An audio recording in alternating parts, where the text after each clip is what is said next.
episode of Tales from the Cartridge, Campfire Stories. This is our series that focuses on scary and spooky video game stories. Tonight, we continue the desperate journey of a young girl named Six as she struggles to escape her imprisonment in the never-ending terror of the maw. So sit back, relax, but don't forget to check for what lurks in the dark. You never know what might try to grab you in part 2 of Little Nightmares.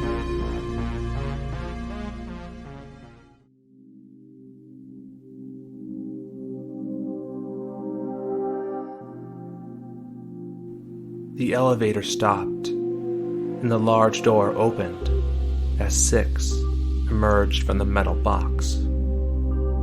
She entered into a dark hallway with the noise of a large spinning fan circulating the air around her. As she took each step, her stomach pains began once more, getting more painful by the second. Six bent over and coughed as her body screamed out for any food possible. But there was none for her to have.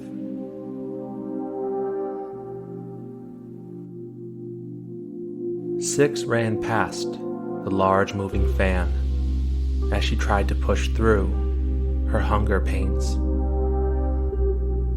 The darkness of the hallway engulfing her as she clenched her stomach and tried to focus on moving forward. The hunger not stopping, but getting worse and worse. As she entered a new room with a small light illuminating the center of it, she saw an open cage. Large rats surrounded the open cage, but scurried away into the dark corners of the room as Six approached. Inside of the cage, a dead rat laid on its floor. Six's stomach begged for food as she stared at the deceased rat. She didn't even ponder the reason for the cage as she entered inside and began to eat the dead rat. Anything to get the pain in her stomach to stop. As she bit into the rat and ate what she could, unknowingly, a large hand appeared from the shadows and closed the cage on Six.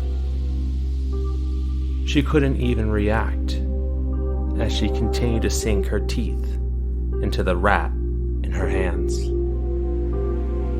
She could only accept her fate as she was taken away to a destination unknown. The monster placed Six in a room with other metal cages, most filled with poor children waiting for the horrors unknown to them. Six sat in her cage for what felt like an eternity. Hopelessness began to stab into her dream of escaping the maw. She could only sit and watch as the monster that kidnapped her came into the room and dragged a cage with a child away. All the other children, spirits broken, sat in their cages and waited. Six refused to give in to the same mindset. She stood up and began to push against her cage as she managed to topple it over and bust it open on the floor.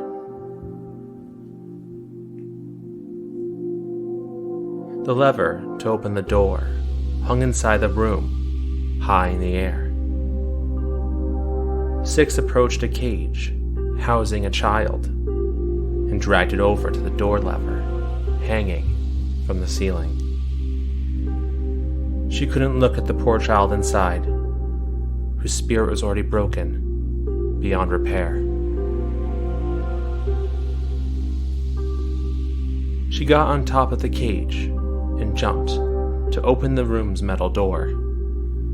She swung back and forth from the lever, swinging more and more. As she let go, flying through the air and through the door as it began to shut, leaving the caged children behind to their fates. The girl in the raincoat traveled up to the next floor and into a more lit room with several more empty metal cages inside. Noise came from further in the room as Six quietly approached. Her eyes widened as she saw the monster with long arms and short legs like she had seen before. But this time, she could see it more clearly now. Its skin was pale, with a bulbous head attached to a small wrinkled neck. The top half of the skin on its head seemed to fall over its eyes, blinding it. It wore an old brown fedora with a ragged green jacket and brown trousers. Its smile was massive, ear to ear, and displayed an eerie smile of joy. Most notably was its arms. Each arm was extremely long and could seem to reach anything it desired with ease. Six felt terror at the thought of this monster grabbing her. She observed it as it finished wrapping a child-sized package and hung it on a conveyor belt by a single metal hook that brought it over to the next room. Six tried not to think about what the monster had wrapped in the package, though she could make a very educated guess. Knowing the monster couldn't see, Six moved slowly across the room and silently as she could. The long-armed monster stopped and listened as Six continued to slowly move. Each step she took, the monster turned its head more and more, as it quickly turned and reached for what it heard. Six ran across the room and into an open vent in the next room. She cranked open a metal door in the floor as the long-armed monster ran at her. As the metal door opened, she jumped down inside of it as the monster barely missed grabbing her. Down the long metal chute, Six slid, further inside of the maw. She felt safe for the moment as she traveled down a dark hallway, the light barely shining behind her. As she walked more, she realized the light behind her had quickly disappeared. As she turned, Six saw the silhouette of the long-armed monster standing behind her.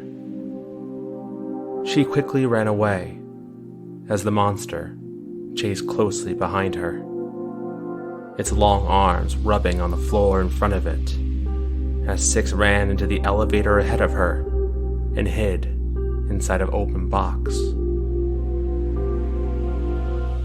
The blind monster entered inside the elevator after her and turned to crank the elevator onto life. The elevator's doors closed, and the monster began to search for the hiding child. 6 held her breath as she prayed to not be found. As the monster inched closer, it reached out to grab 6 as the elevator dinged and the doors opened. As that happened, small little gnome monsters scurried out from their hiding holes in the elevator as the monster chased after them, leaving 6 behind. 6 carefully moved on, going under the floorboards where the long-armed monster surged above for her. She continued to try to escape, moving through room after room, each one the monster barely behind her, following her. 6 continued to run as she barely managed to enter the next room, with the metal door closing. As the door fell, seemingly sealing 6's fate, a small metal cage lied directly under the metal door, stopping it from completely closing. 6 crawled underneath the barely open metal door that was only being held up by a now crushed metal cage. Inside the room was nowhere to run. The only exit was above 6 and was completely sealed. The long arms of the monster, chasing 6 from under the door, blindly using its hands to search for her as she continued to evade its filthy grasp. 6 jumped over its hands as she continued to panic. She had nowhere to go, and it was only a matter of time before the monster would get her. But for just a moment, she looked at the crushed metal cage, the only thing holding the door open. With nothing left to lose, 6 ran to the door and pulled on the crushed metal cage with all of her might. The cage creaked as 6 pulled as hard as she possibly could. As the monster's hands turned and went to grab her, the metal cage broke, sending 6 onto her back and releasing the metal door as it fell, severing both of the monster's arms. 6 stood in the room as she gasped for air. The monster's now detached arms laid on either side of her as she heard its screams of pain and agony from the other side of the door. The irony of the metal cages the monster used to kidnap children with, having helped to take its arms away, didn't escape 6 as a small smile grew across her face. She hoped she made all the children who were hurt by the monster proud. 6 looked around the room and noticed the other sealed door leading out had now opened, thanks to the slam of the large metal door. She climbed up to her new exit and entered inside. Crawling through the vents once more, Six exited and found herself under the metal hooked conveyor belt she had seen before. Being close enough to grab it, she jumped and grabbed hold onto an unused hook and traveled along the conveyor belt, crossing a large open gap. In the distance, noticing something large and peculiar moving, slithering. As she made it as far as the conveyor belt would take her, Six began to notice her stomach pains coming back once more. She tried desperately not to dwell on them as she traveled through more dark metal rooms, each barely illuminated to see. With each step, Six's hunger pains grew worse and worse. In the distance, Six could hear the noise of an animal frantically squeaking. As she moved closer to the noise, she came across a rat, its tail trapped in a rat trap. The rat pulled against the trap, hoping for it to free its tail. As Six moved closer to it and forced herself to bend down over it, the choice to free it or eat it was in her hands.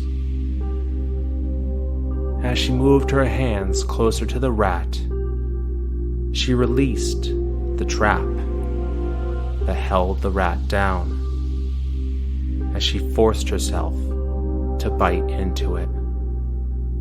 The rat's squeaks ended as despair and substance entered Six. She wiped the tears from her eyes and the stains from her mouth as her stomach pain stopped once again. Six stared at her hands and wondered if she would ever escape the clutches of the maw. She stood once more and tried not to think too hard about what she had to do. As she moved on to the next room, she wondered if this torment would ever end for her.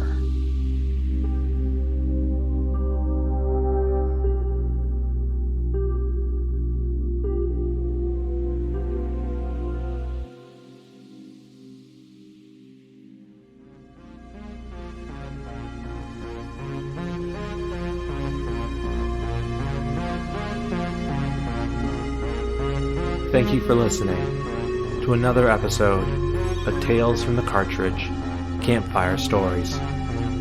Be on the lookout for our next campfire story coming out next month, with our continuation of Little Nightmares. But, for now, we hope you enjoyed this spooky tale, and make sure to stay safe. Good luck.